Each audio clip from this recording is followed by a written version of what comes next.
touch on something really quick, and it was the part about Nicole Kessinger called in sick today. Okay, now, it didn't have a date beside it, so we didn't know exactly what day they were talking about, right? So, the reason and I never said that it would for sure, but the only thing I could figure was because it was attached to, as you see, this is Discovery page 427. That part is attached to Discovery page 428. So they're attached to each other. Here's what I was seeing, and I still cannot say for certain what date that actually was, and I'm not even going to try to assume.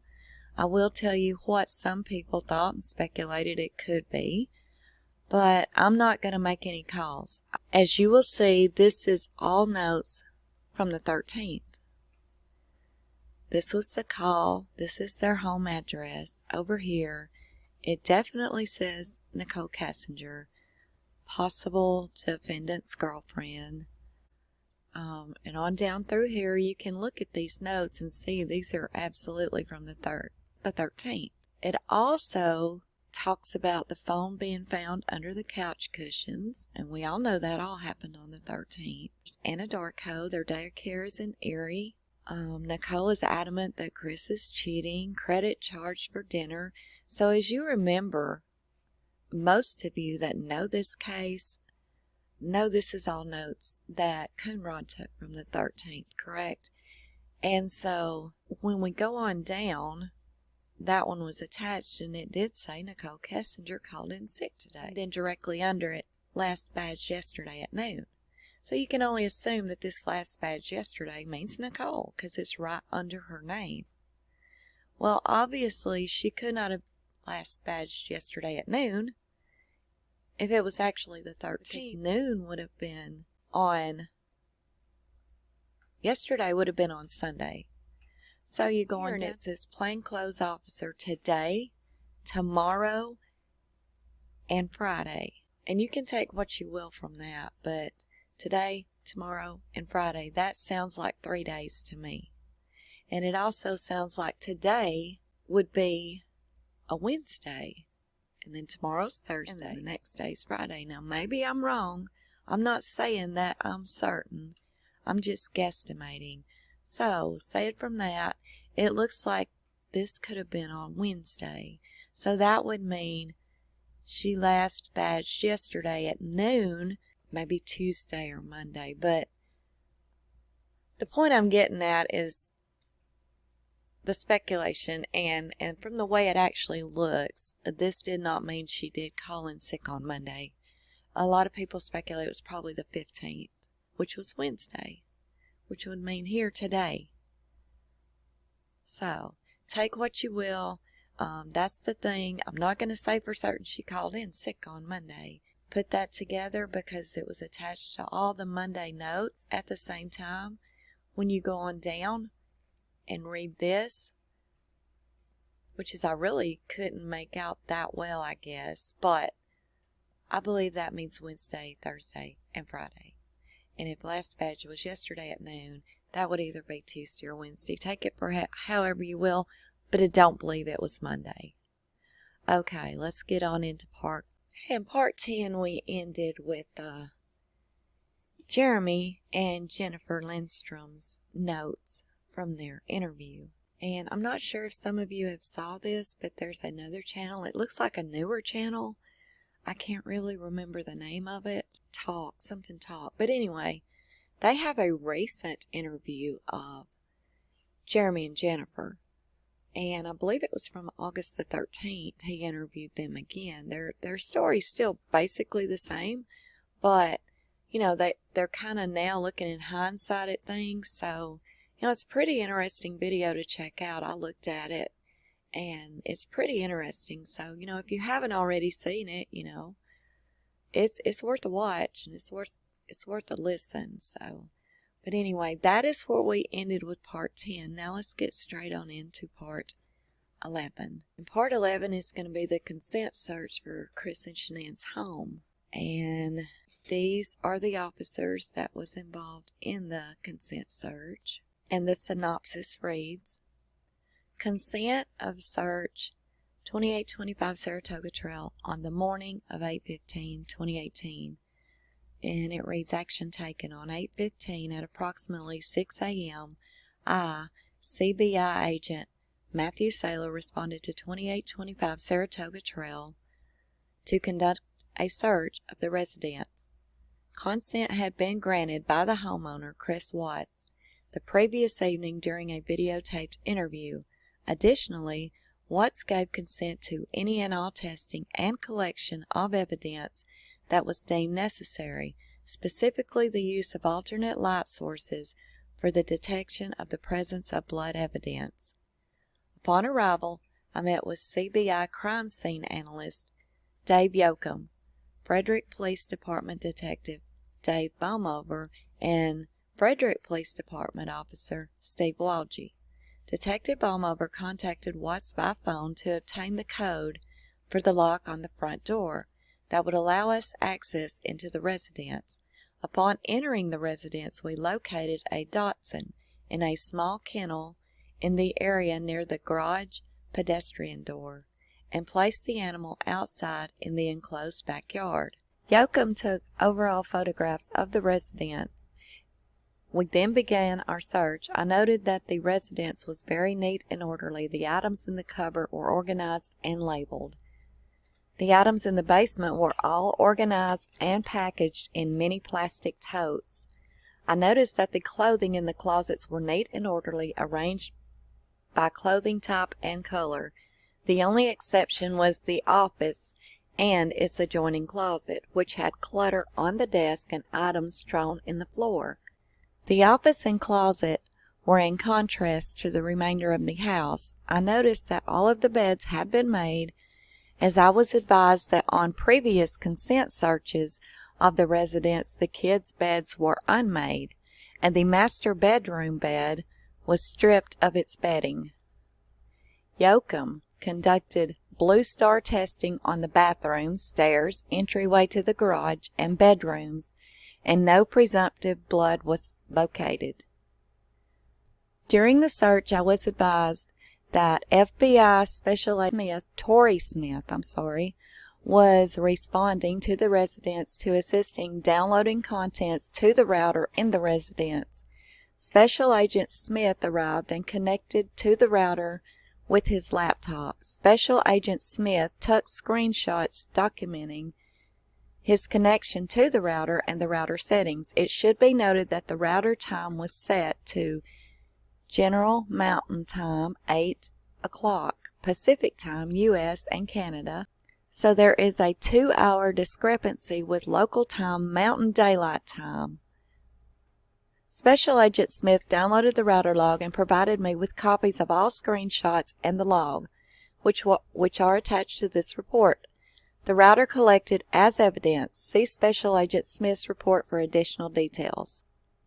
During the search of the residence, it was noted that the trash cans throughout the residence, such as those in the bedrooms and bathrooms, had been emptied. The trash bags from those trash cans were located in the kitchen trash can. Underneath those trash bags, we located a bed sheet and 3 pillowcases. The bed sheet and 1 pillowcase had an unknown dark substance that appeared to be smeared on them. The bedsheet and pillowcases were photographed and collected as evidence. I located an Apple Watch on the nightstand of the master bedroom that was later determined to belong to Chris Watts. I also located an Apple MacBook Pro on the desk in the office. Watts was again contacted by phone, and he gave consent to seize any electronic devices located in the residence. These were collected as evidence. An Apple Watch determined to belong to Shanann Watts was located on a couch in the upstairs loft area, underneath the throw pillows. This watch was collected as evidence. An Apple iPad was found in a backpack underneath the desk in the office, which was also collected as evidence. An Amazon Echo smart home device was located on the kitchen counter and was collected as evidence. In searching the garage, I located a cardboard shipping box from Amazon inside the trash dumpster. Inside the box, I found a marriage improvement book that appeared to be brand new. I had earlier received information that Shanann Watts had sent a marriage improvement book to her husband, Chris Watts. The book was photographed and collected as evidence. All items of evidence were photographed by Yoakum and packaged and collected by Officer Walgie. See the report for additional information. Prior to exiting the residence, we let the dog back inside and were unable to secure him back in the kennel. We secured the residence and left. End of report. Down, we have the investigative supplement report, and this is the interview of Nicole Atkinson. Okay, this interview was on 8/21 that it was filed. It's the interview with Nicole Atkinson. And it says interview with Nicole Atkinson Nicole Atkinson had been on a business trip with Shanann in Arizona during the weekend. Atkinson dropped off Shanann at her home at 1:50 a.m. on Monday, August the 13th. Atkinson saw Shanann go inside the house and shut the door behind her. Atkinson tried to contact Shanann several times on Monday via text message. And then it goes on down for some information, and then Shanann's information. And then this shows a second interview with Troy McCoy on 8/21. But the occurrence, so it was filed on 8/21, but the actual interview I think is 8/17. Yes, and that's Troy's information. And it was about Chris, and Troy's a field coordinator. And the synopsis. On Tuesday, August the 14th, CBI agent Greg Zinter received a request from the Frederick Police Department to assist with a missing persons case. On Friday, August the 17th, I re-interviewed Troy McCoy at the Anadarko Petroleum headquarters.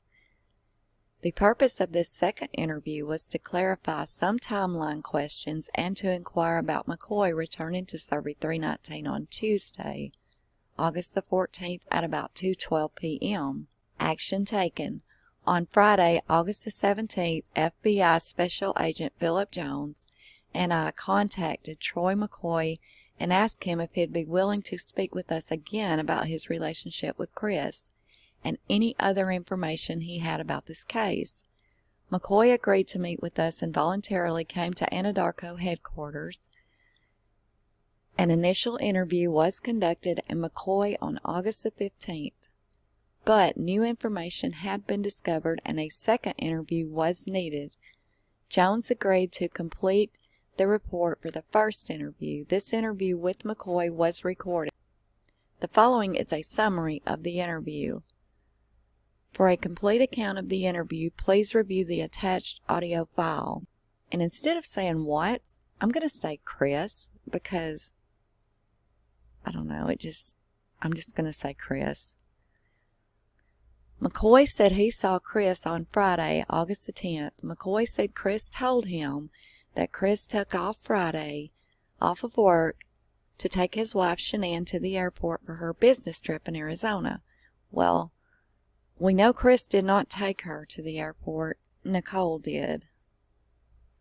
So, Chris told him undoubtedly that he was taking her, but he didn't. McCoy said he met Chris at the Safeway parking lot in Fort Lupton at 3:05 p.m. to receive Chris's Amazon Fire Stick for his television. McCoy said Chris showed up driving Shanann's white Lexus sports utility vehicle. McCoy said he was able to see Bella and Celeste in the back seat of the SUV.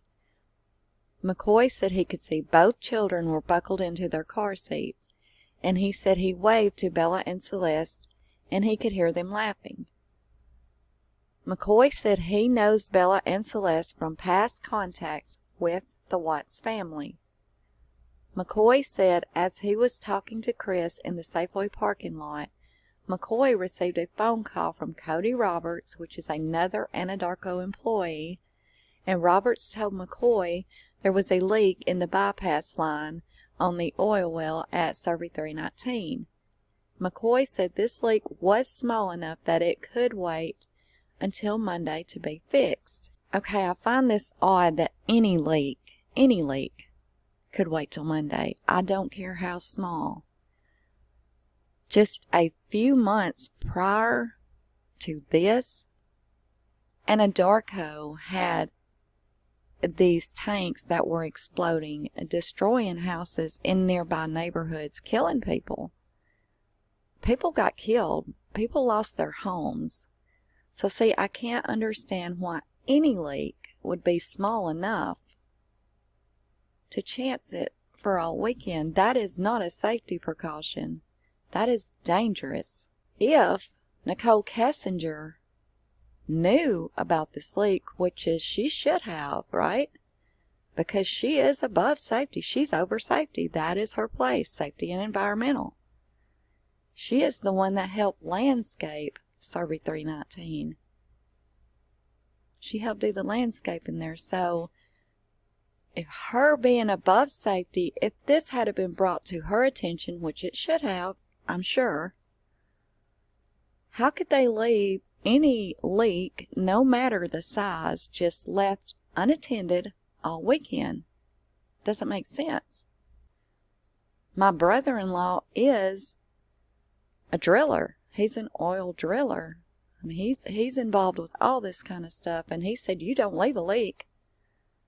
It doesn't matter how small it is. Well, these guys decided it was small enough for the weekend. But, I just thought I would throw that. McCoy said Watts overheard part of the conversation with Roberts, and Chris volunteered to go out to Survey 319 the first thing on Monday, August the 13th, 2018, to fix the leak.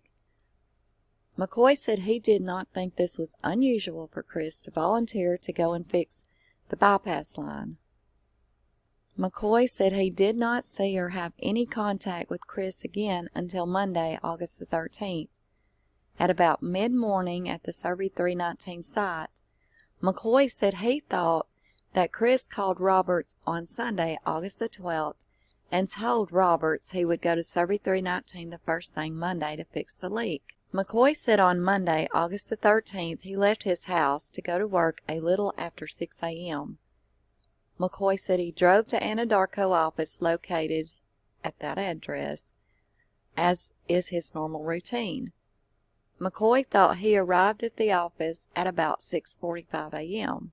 McCoy said he had received a phone call from Chris at 6:43 a.m., but McCoy said he declined the phone call, and according to the Geotab's GPS information provided by Anadarko, McCoy left his residence in Greenlee, Colorado at 6:04 a.m. He arrived at the Anadarko office in Platteville at 6:27 a.m.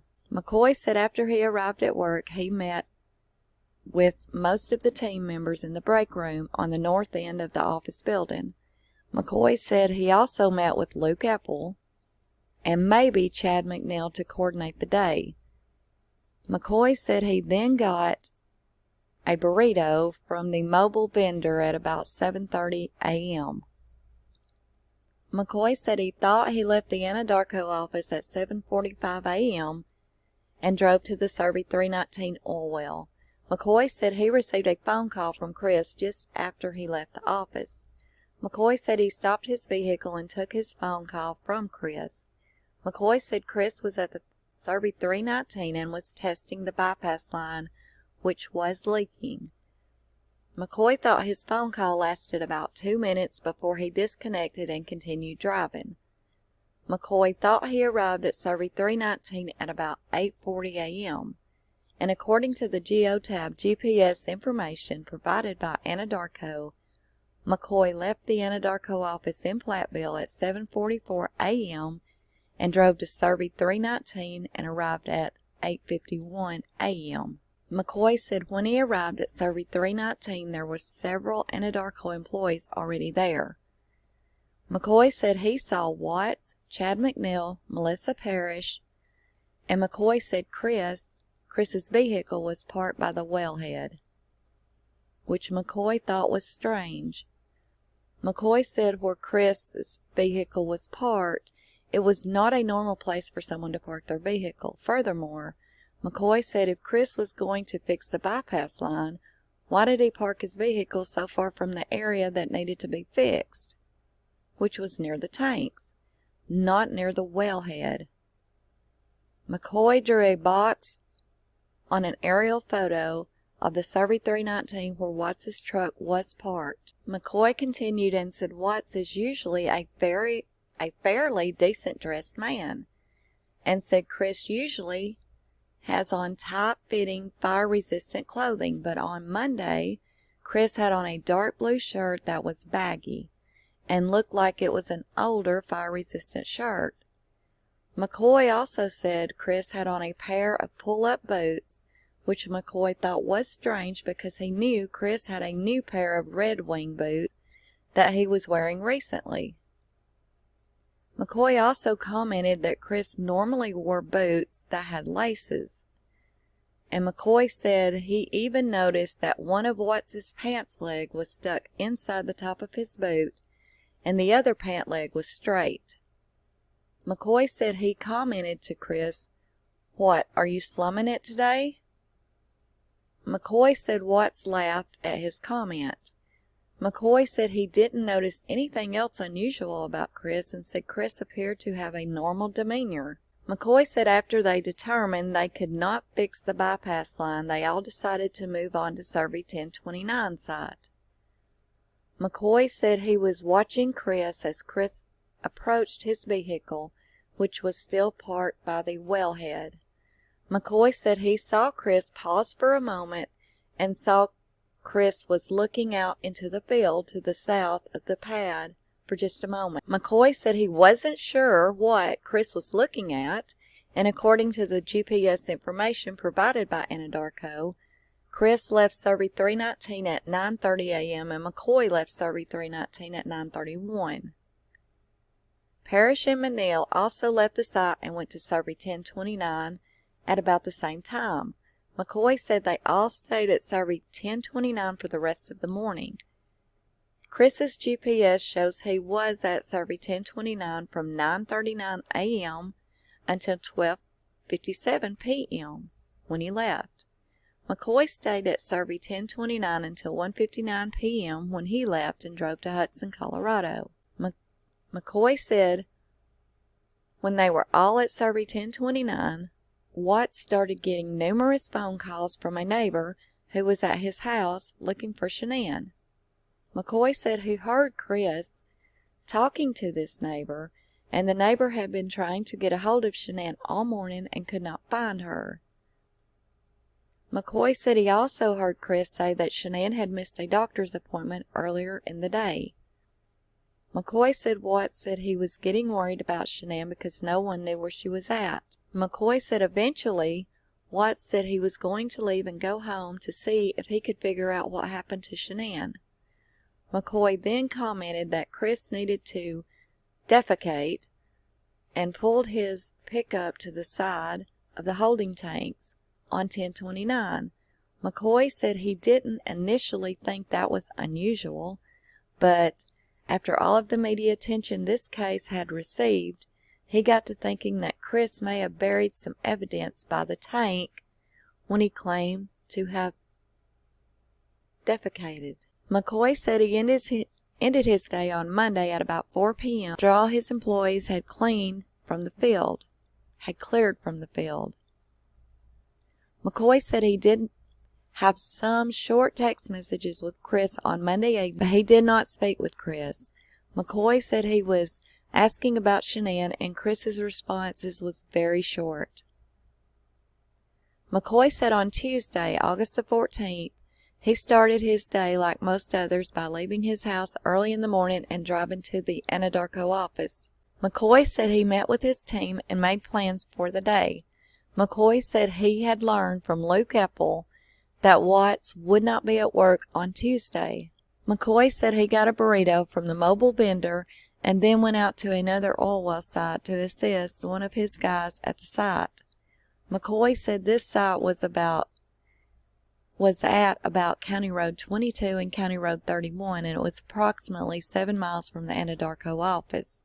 McCoy said after he left this site, He went to the training located near the intersection of County Road 47 and County Road 4, which is south and east of Hudson, Colorado. McCoy said this site is about 25 miles from the Anadarko office. McCoy said this site is an oil pad which uses a process, and this was part of the training. McCoy said he was at this training until about 1 p.m. McCoy said he left the training site and decided to drive back to Surrey 319. McCoy said he wanted to go back to Surrey 319 because he had been thinking about Chris and the reports he had been seeing on the news about Shanann, Bella, and Celeste still missing. McCoy said he wanted to check Survey 319 to, quote, see if I could find anything out of the norm, unquote. I asked McCoy to expand on what he was thinking, and he said it was a combination of things that was making him suspicious. McCoy said the fact that Watts had parked in a strange spot by the wellhead, Chris was wearing unusual clothing, Chris was more quiet than usual on Monday, and at 11 a.m. Shanann and the kids went missing, and then Chris was short with McCoy during the text messages the night before. McCoy said taking all of these things into consideration started making him more suspicious. McCoy commented further, after Shanann not taking her phone and car keys, he thought that was odd as well. McCoy said he even spoke with his wife about the strangeness of the circumstances on Monday night. McCoy said when he arrived at Survey 319 on Tuesday afternoon, the gate was open and there was a water truck on the pad from Northern Plains Trucking. McCoy said he parked his truck by the wellhead near the same location Chris had parked on Monday. McCoy said just as he was getting out of his truck, the driver of the water truck approached him and asked McCoy to sign his job site analysis as a required procedure. McCoy said he told the driver of the water tank that he was there to look for a crescent wrench he may have dropped in the area. McCoy said he told the driver of the water truck because McCoy didn't want to tell him he was there to possibly look for evidence of a missing person. McCoy said he didn't stay at Survey 319 for very long before he left, and McCoy estimated he was there around 5 to 10 minutes. McCoy said he has known Watts for about 2.5 years, and he didn't want to think that his friend could have done something to Shanann and the girls. McCoy said he didn't want to believe something had happened to Chris's wife and daughters. McCoy said this was why he didn't mention this information in his first interview with agents. McCoy said he was hopeful he would find something at Survey 319 to give to authorities to help find Shanann and the girls. Nothing farther. In the attachments it shows are the audio file, the detailed trip sheets, and so on and so forth. Okay, and going on down, this is going to be the search of the Anadarko well site in Survey 319 for the recovery of Shanann Watts' body. This is the agents that were involved in the search. That's the address, Luke Epple. Okay, and this just shows that the coroner was on scene as well, and the synopsis. Search of Anadarko petroleum well site, Survey 319, and the recovery of Shanann Watts' body. Action taken. On August the 15th, ICBI agent Matthew Saylor, along with agent Greg Zenter, responded to the Anadarko well site, Survey 319, near Rogan, Colorado, to conduct a search. We met with Anadarko employee Luke Epple at the Love's truck stop in Hudson, Colorado, and followed him out to the well site, which is located on the Survey Ranch. Firestone Police Department Commander Bryce Borders and Detective William DeWitt also met us at the Love's truck stop and responded to the well site. The Survey Ranch is a cattle ranch in rural Weld County with numerous oil and gas wells leased to Anadarko Petroleum and other companies. Well site Survey 319 is located at GPS coordinates and is located west of Weld County, County Road 386. The well site is accessed via several dirt roads and is in a remote area with rolling hills, sagebrush, cactus, and other vegetation. The well site is fenced with barbed wire and contains a well head, a separator, and 3 storage tanks on a gravel pad. All of the land contained within the fence is leased by Anadarko Petroleum for the Survey Ranch. Apple explained that the oil and gas and some water are pumped through the separator into 2 holding tanks, while the gas is pipelined to another location.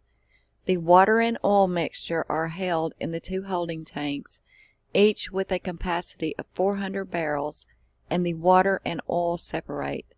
The water is then fed into the smaller open top holding tank next to the oil tanks. Upon arrival at the well site, Commander Borders and Detective DeWitt deployed an unmanned aerial system drone to survey the well site at approximately 15:27 hours. 15:27 hours would be 3:27 p.m. The drone was equipped with a camera and a real-time video feed, as well as the compatibility of taking digital, video, and still photographs. In the brush to the south of the pad, Detective DeWitt and Commander Borders located what appeared to be a sheet laying on the ground. Took a still photograph of the sheet, and upon inspection it appeared that it was possible that there were unknown objects underneath the sheet. Detective DeWitt and I approached the sheet from the north, and just inside of the edge of the gravel pad, we encountered an area of bare dirt that appeared to have been recently disturbed. Detective DeWitt and I then backed out of the brush and returned back to the pad. Binion Survey, owner of Survey Ranch, was contacted by phone at approximately 16:17 hours, and that would be 4:17 p.m., and provided consent to search the property and collect evidence. Commander Borders and I then approached the sheet from the south along the fence line of the well site.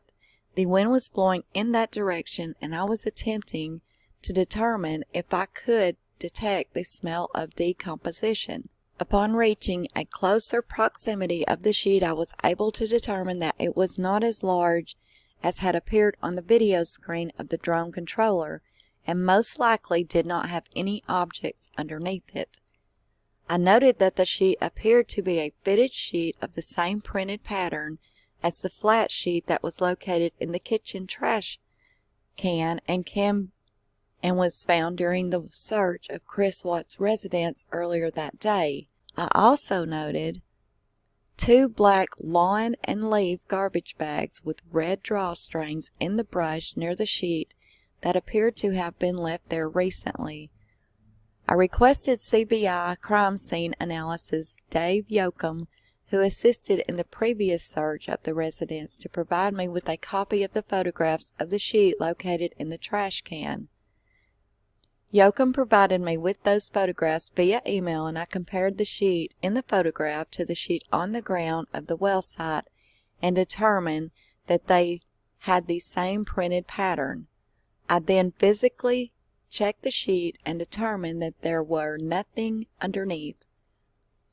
There was dirt stains on the sheet, including a large area of dirt stain with patterns that appeared to be from the sheet being dragged along the ground.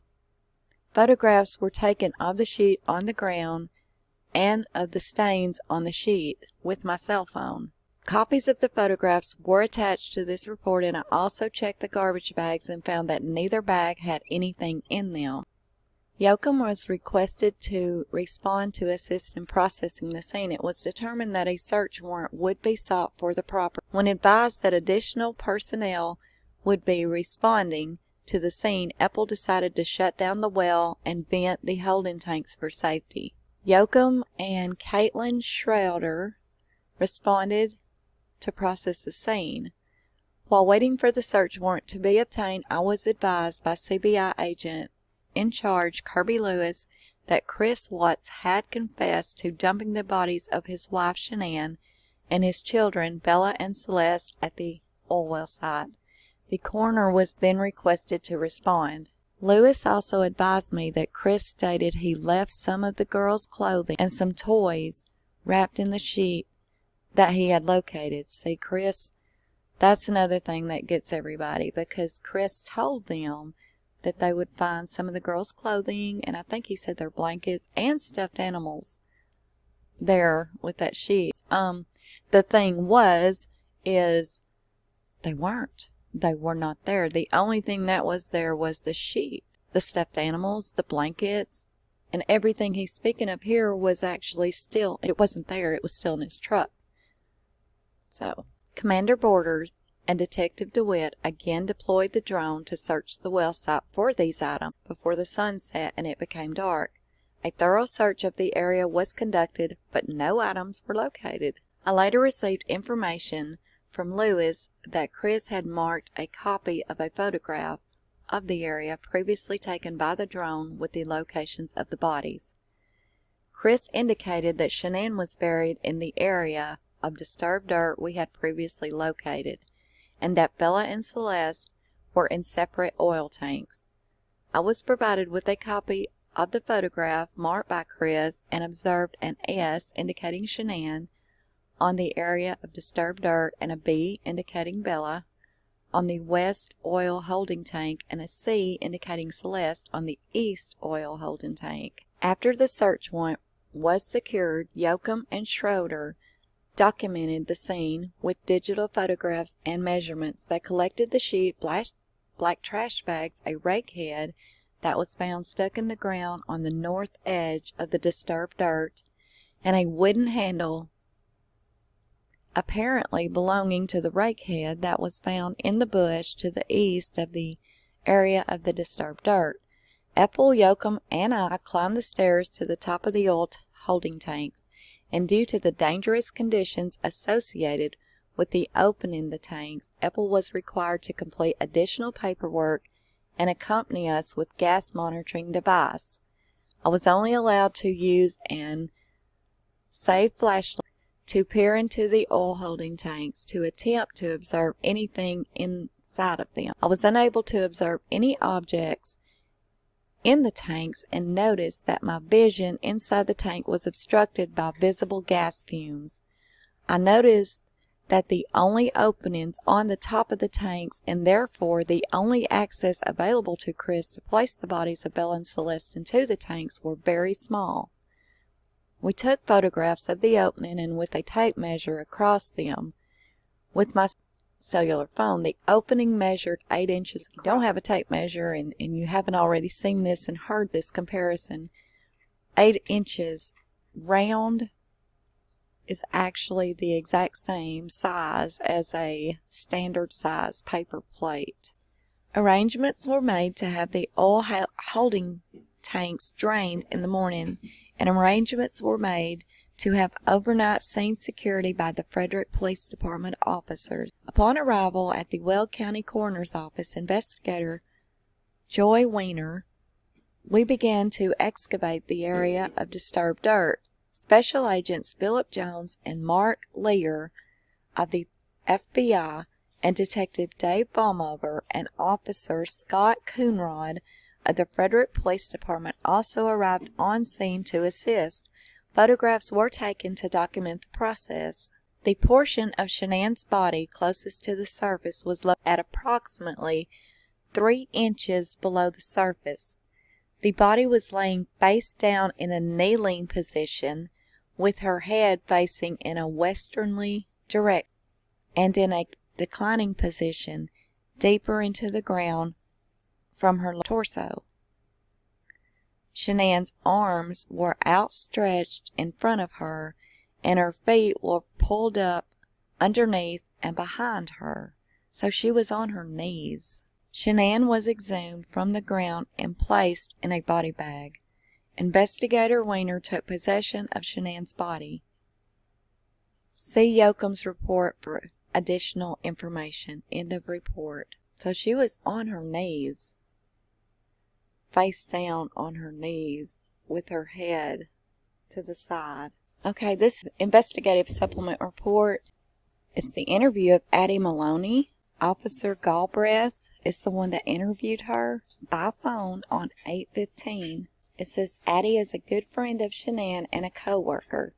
Addie spent time with Shanann in Arizona over the weekend from 8/10 until 8/12/2018. CBI responded to assist Frederick Police Department in this case on 8/14.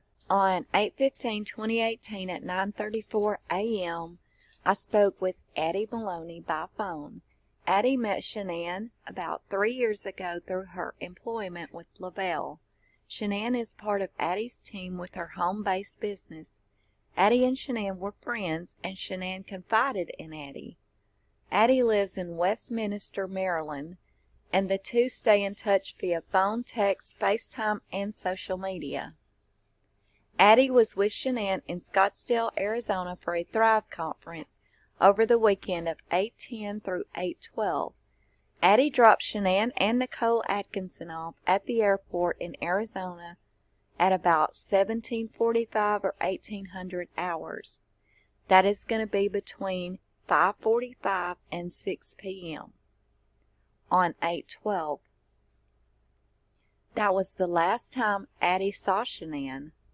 The next morning no one had heard from her, which was very unusual. Addie learned of this at about 12:45 hours. That's 12:45 p.m. Addie described Shanann as an amazing mom, the kind that everyone wants to be.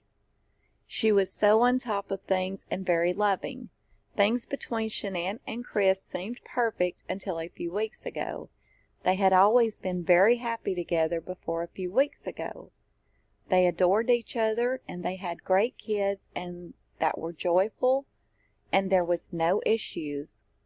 Addie said that there may have been some financial things, but Shanann had been extremely successful with her home-based business. In June of 2018, Shanann went to North Carolina with the girls, Bella and Celeste, Cece. While Shanann was in North Carolina, she felt that Chris was being distant. He told her he did not want the baby which Shanann was pregnant with, and he felt he and Shanann were not compatible. Chris would not give Shanann for why he started to feel this way. Shanann confided that Chris was very different for the past 3 weeks. Addie reported that Shanann put a video on social media she had recorded of her telling Chris that she was pregnant. Addie's husband watched it and felt that Chris was less than thrilled of the news, given Chris's reaction. And we've all saw that video. Addie told me that she had no doubt that Chris did this, and it was due to whatever was going on with him.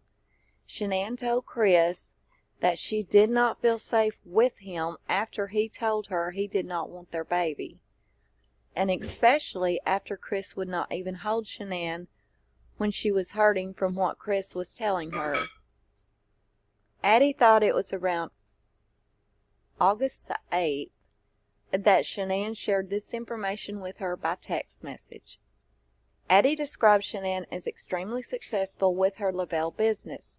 She recently hit the 80K mark, and Addie estimated that Shanann was making between 80 to 100K, a 6-figure income, on her own, not including Chris's income. Addie said that Shanann would have likely been making next to nothing for the next couple of years, but this year hit the 80K mark. Income is all commission-based, but Shanann was doing very well.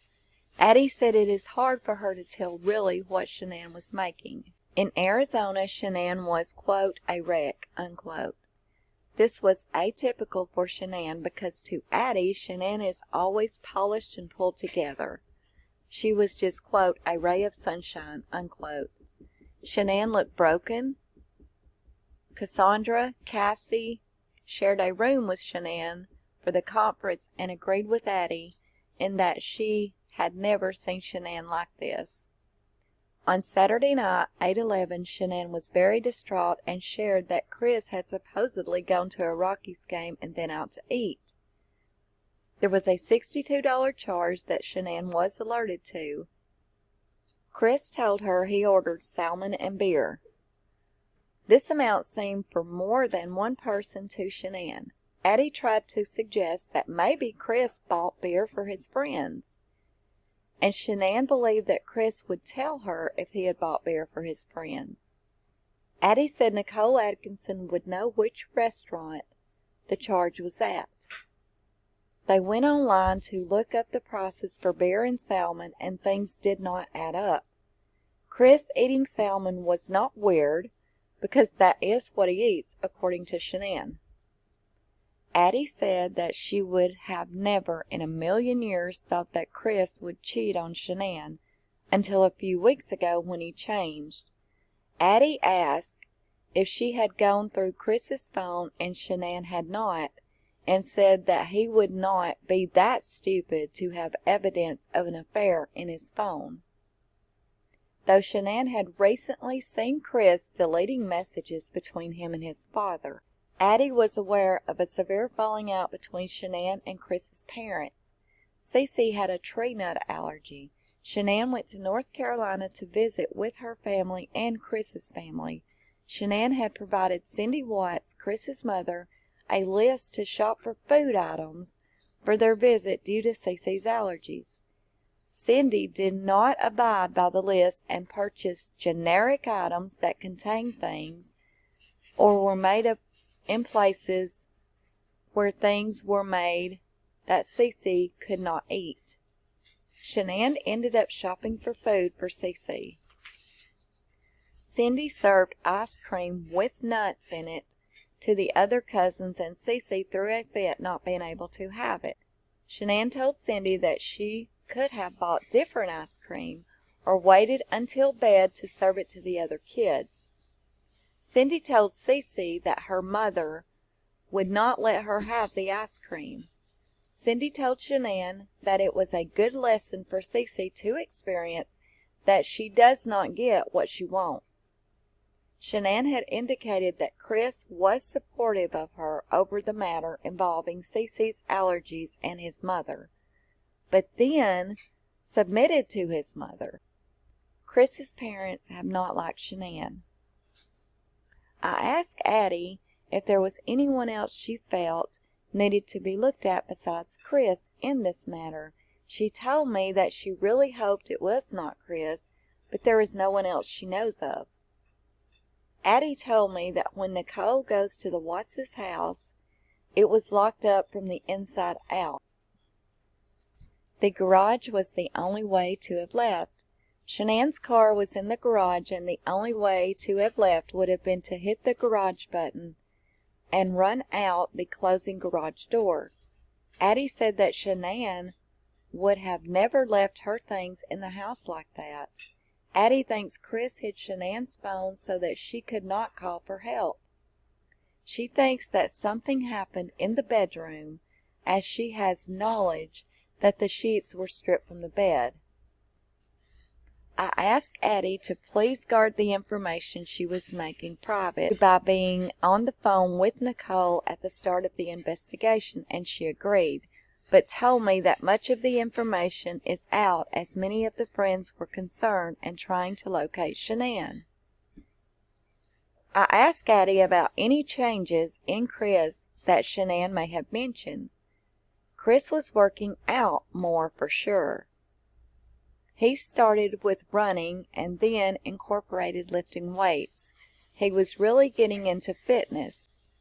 Addie last saw Chris in June of 2018 in San Diego at a conference with Shanann. The time before June was in January of 20, and his body had totally transferred from dad bod to buff in that time period from January to June. Addie said Chris was looking amazing. Shanann never mentioned that Chris was working more or spending time away from home.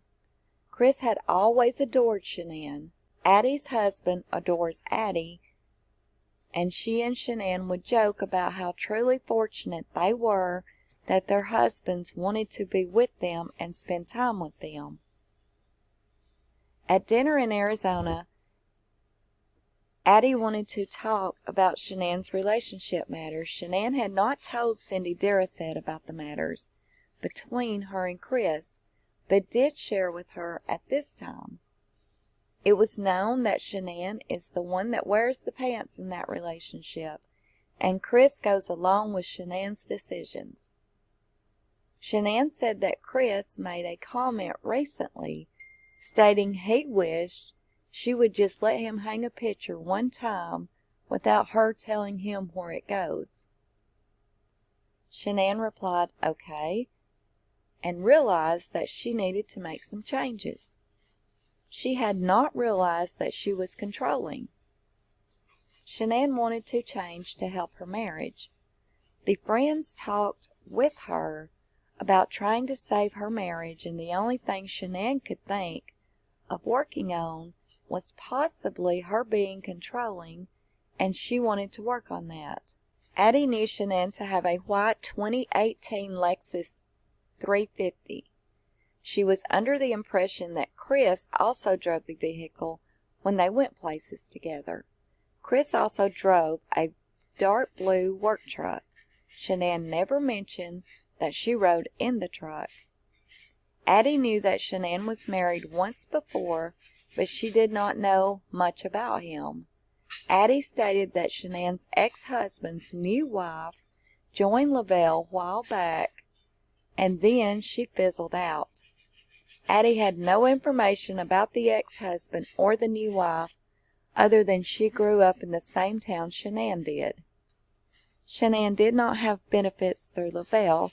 She earns commissions, $800 a month car allowance, and a couple of trips a year paid for by Lavelle.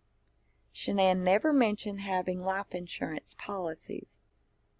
Shanann told me that she has a friend that is a medium, and that she believes Shanann was gone as she came to her in spirit. I told Shanann that she can have the friend contact me if she had viable information if she wants. I assured her there was no desire to contact with a medium in this investigation at this point, though. Addie agreed to go through her text correspondence with Shanann and forward screenshots. The phone interview was conducted at 10:21 hours, that's 10:21 a.m. I subsequently received screenshots of text messages between Addie and Shanann and Addie and Chris. Addie also sent me a screenshot of an email Chris responded to on 8/15 to state that he was in on a fantasy football league. Screenshots are pasted below and are also attached to the supplemental support. Text synopsis. Shanann and Addie chat back and forth in text messages. On 8/6, Shanann asked Addie and Scott are. Addie says she does not even know where to begin. Shanann discloses that she and Chris are not well. She tells Addie it involves his parents and that she has cried every day since she has been there. This is when Shanann and the girls and Chris were in North Carolina. On 8/7/2018, Shanann tells Addie that he is scared to death about this third baby and is happy with just 2 and does not want another baby. Addie suggests that Chris is just scared and that it will be fun once the baby comes. Shanann tells Addie that Chris has changed, and Shanann does not know who he is. He has not touched or kissed her all week. He has not talked to her except when she was trying to figure out what was wrong with him. Shanann said that he had been distant since she left. Shanann had an appointment for a 4D ultrasound and gender the following day, and she said she was scared. Shanann told Addie they have never had a problem like this in their relationship ever, and that this was total left field.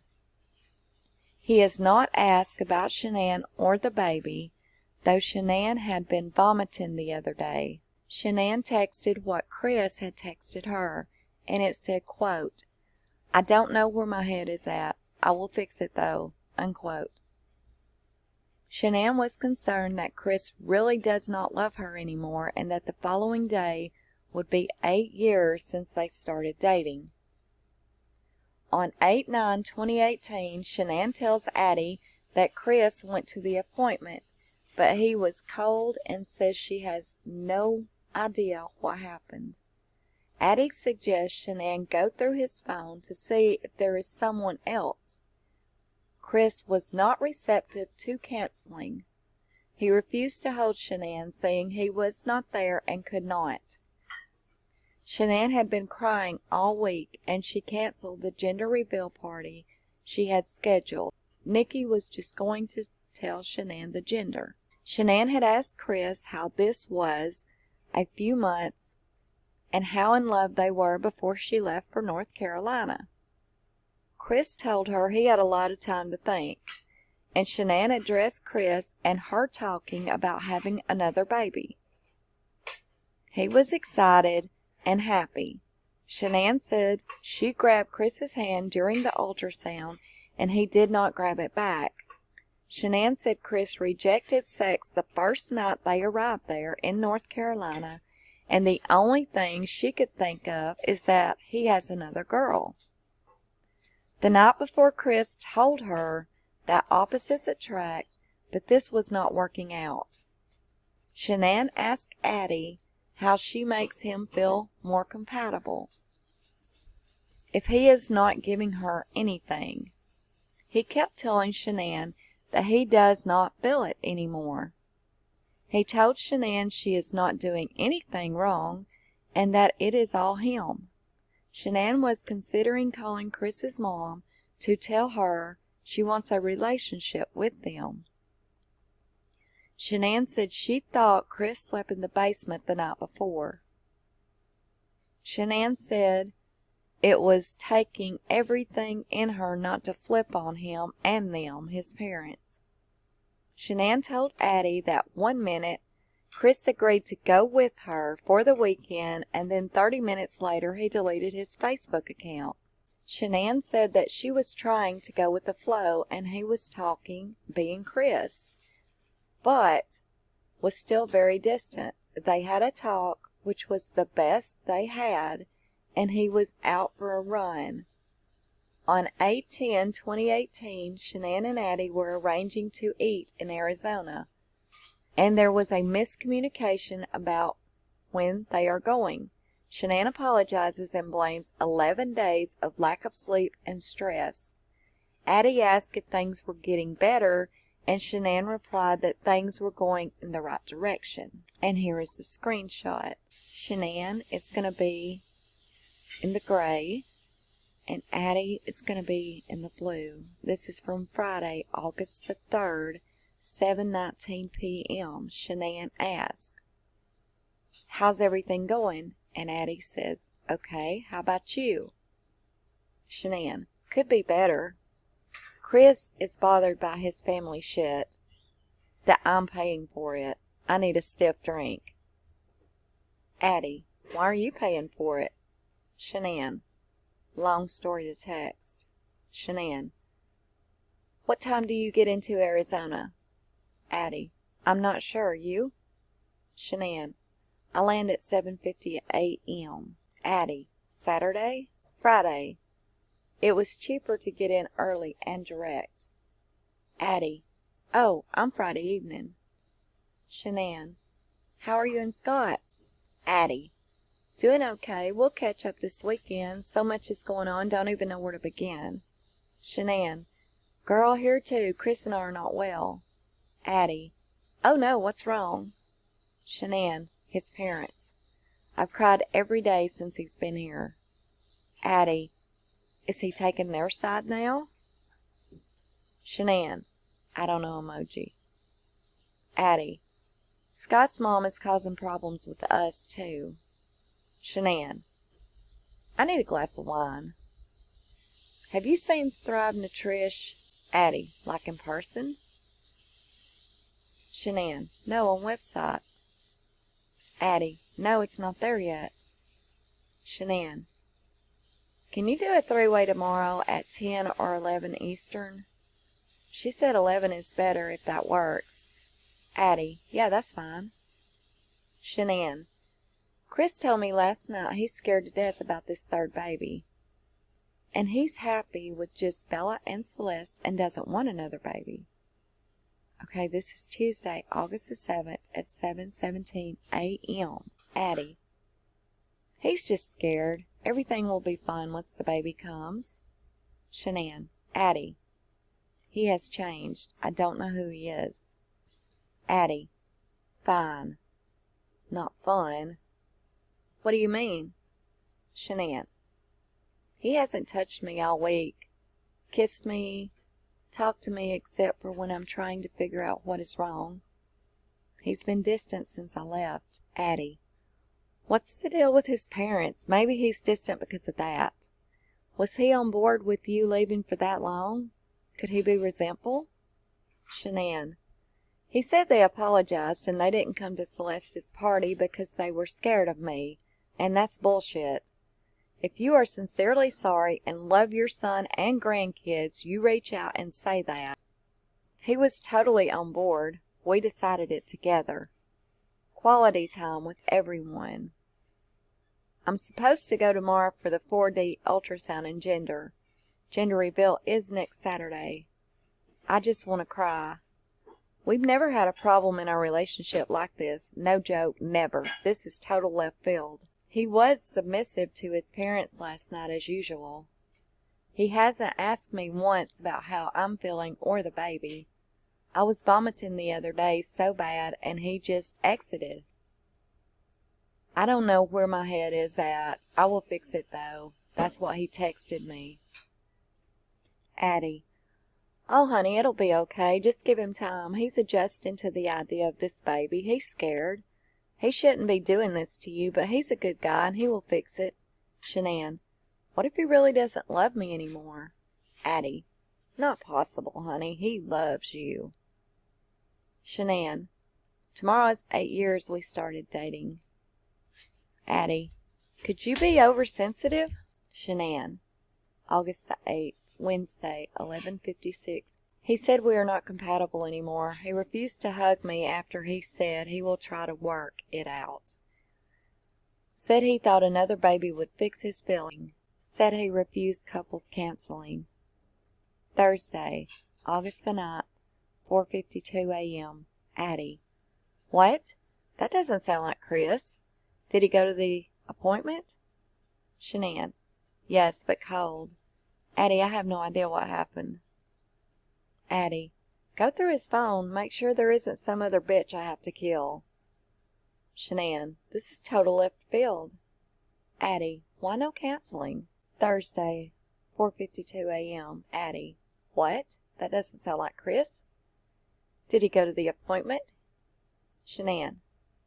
Yes, but cold. Addie, I have no idea what happened. Addie. Go through his phone and make sure there isn't some other bitch that I have to kill. Shanann. This is total left field. Addie. Why no to canceling? Yes, it totally is out of left field. Shanann. He said he's not sitting on no damn couch saying what he just said to me to no stranger. Addie. Oh, Jesus. Shanann. I found some on our area and, if anything, this baby and kids deserve him to go. Addie. Is this his parents' influence? Shanann. He refused to hold me. Said he's not there. He can't. I haven't slept most of the week. My eyes burn from crying so much. I canceled the gender reveal. Nikki is going to tell me today. I need happy news right now. And I said to him, how is this a few months? We were so intimate and what I thought in love. When I left, he said he had a lot of time to think. This baby in my belly deserves his full love either way. Addie. I'm so sorry, honey. Shanann. I said you sat here in this living room and said you think it would be a great thing to have another baby. We talked it out a lot beforehand, and we agreed to do this. You were so excited and happy. Addie. I think he will come to his senses and feel like an ass in a few months. Shanann. I grabbed his hand during the ultrasound, and he didn't grab back. Addie. Crying emoji. Shanann. He rejected sex night we arrived here. Only thing I can think of, even though I don't think he has it in him, is another girl. Addie, did you look through his phone? Did you ask if there was someone? Shanann, he said last night, opposites attract. This isn't working anymore. I did, he denied, and no, I didn't look. He's deleting messages from his dad. I'm sure he's not that stupid. Addie, why is he deleting messages from his dad? This makes no sense. Any of this. It's not Chris. He loves and adores you. Shanann, at beach, they wanted to see him and the kids, and he told him he couldn't break away. When that was a lie. I told him 3 times to go, but kids were not going. He said, no, I want to be with kids. Girl, so I thought, and the whole... He said, no, I want to be with kids. Girl, so I thought, and the whole world. I'm ducking clueless right now. I don't even know what to say or do. Addie, it's got to be his mother sabotaging. Shanann, how do I make him feel more compatible if he isn't giving me anything? Addie, maybe find out what he needs from you to feel more compatible. Shanann, he wouldn't give me that. He just kept saying, I don't feel it anymore. Addie, do what he's saying. He wants a divorce. What the fuck? Shanann, he said he don't know, and I'm not doing anything wrong. It's all him. I said, do just like that. You're done. No trying to work it out. Divorce? He said, well, not like tomorrow. Addie, I'm going to kick his ass. What the fuck? Shanann, I don't know. If I suck it up again and call his mom today, tape a call, so she can't lie and twist my words, and talk to her, and tell her I want to have a relationship, but I need her to love and respect my kids. Addie, I think maybe you tell him that you want to work it out with them. I thought he was on your side about what happened with CC. Shanann, I did last night because I thought maybe that is the only thing that happened while I was away. I told him I have been sucking up my feelings when they throw their jabs at me for him. But when it came to putting our daughter's life in danger, I said I want to continue to have a relationship with them, but they need to love, respect, and care for him and the kids better. He is, but then he said at the beach that I put a dagger between him and his dad. His dad is the one that didn't come to her party. He's the one that didn't make contact with his son, and he's the one that blocked us on Facebook, not me. He slept in the basement, I think, last night. It's taking everything I have not to flip on him and them, like every ounce of my body. Addie, I know, honey. It won't help, though. Call me later this morning and try to get some rest. Okay, love you. Have migraine and face hurts from crying. I can't sleep. Thank you for listening. Addie, this will all be okay. Love you. I'm so sorry. I hate seeing you go through this. Shanann, I'm excited to see you tomorrow. I need to be surrounded by happy energy. Addie, me too. Shanann, 1 minute he agrees to go away. Addie, no, Shanann, 1 minute he agrees to go away. Next weekend, just the 2 of us, and then 30 minutes later he deletes his Facebook account? Addie, what the heck? Shanann, I don't know. What time do you leave Sunday? Shaking my head. Addie, Shanann, I'm trying to go with the flow. He's talking and kind of being Chris. Addie, oh my God, thank God. I love you guys so much, and I know you will be okay. Shanann, but he's very distant still. Addie, having a boy is a blessing. That's what he really wanted. Shanann, tonight has been the best talk yet. Sorry I was trying to give him full attention. He's out for a run now. Friday, 12:38 p.m. It has arrived. Okay, this is a screenshot, it looks like, that Shanann sent to Addie from Danielle, and it says, it has arrived, yes. Love waking up to you. Special delivery. Friday, 5:53 p.m. Addie, we are here, me and Sin, headed to the restaurant now. Shanann, we are about 30 minutes behind, fell asleep. Do you want to just get something later? Addie, no, we are starved, but we can eat after 2, LOL. Shanann, sounds good. Addie, are you coming? Shanann, no, I thought you said later. Sorry, I'm out of it. Addie, are you okay? Damn, aw damn. I'm sorry. I meant we can go later too. Shanann, LOL, yeah. Just a long 11 days of lack of sleep and stress. Addie, things any better? Shanann, yes, going in right direction. Addie, oh my God, yay. Shanann sends her a picture that she made, and we've all saw this picture, and that's the end of the text, and it goes on to say, Addie also forwarded screenshots of her text messages with Chris Watts, and on 6/17/2018, Addie wished Chris a happy Father's Day. On 8/13 at 12:31 hours, and that is going to be 12:31 p.m., Addie asked Chris if Shanann is okay and told him that everyone is worried. She told him it is not like her to not respond, and they have not heard back from her all day. Chris replied that she went to a friend's house with the kids. He said she would not tell him where, though, and said he will update her once he gets home. On 8/13/2018 at 15:46 hours, and that is 3:46 p.m., Addie asked Chris what was happening and expressed worry. Chris did not reply. On 8/13/2018 at 18:48 hours, and that would be 6:48 p.m., Addie asked Chris for any news. Chris replied that cops searched his house up and down and are doing everything they can.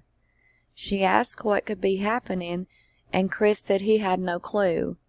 Chris told Addie that he and Shanann talked that morning between 4 and 5 a.m. and when she was still there. He told her that they checked his camera and the neighbor's camera, and Addie asked about Cece's medication, and Chris replied that all the meds were still there. Addie expressed concern. Chris told Addie that Cece takes it every day, once a day. They have containers full of it downstairs. On 8/14/2018, Addie texts Chris to say that she thinks people need to be out searching, and asked if police mentioned search parties. He replied that there were no search parties, and that they told him not to just go out driving because he would not know what to look for. He told Addie that there was still a chance in his mind that she was with someone he did not know of. He said he really hoped that was the case. He told her that the police have seen all the footage from the cameras, and he said he hoped they were all safe together. At 12:56 hours, and that is 12:56 p.m., he texted that he was talking with news crews that bombarded him all at once, and he said he wanted to get everything out there. He said that dogs swept the house for scents. At 19:21 hours, and that is 7:21 p.m., Chris told Addie he was talking with the FBI then. He replied on 8/15 at 7 a.m. that he just got done with the FBI and they have the case now. Okay, I'm going to stop right there, and then going into part 12, we are going to be going into text messages of Chris. I hope you all enjoyed this. I hope you got something out of it. Thank you for viewing, listening. Please give us a thumbs up if you enjoyed this video. This is Unjustified.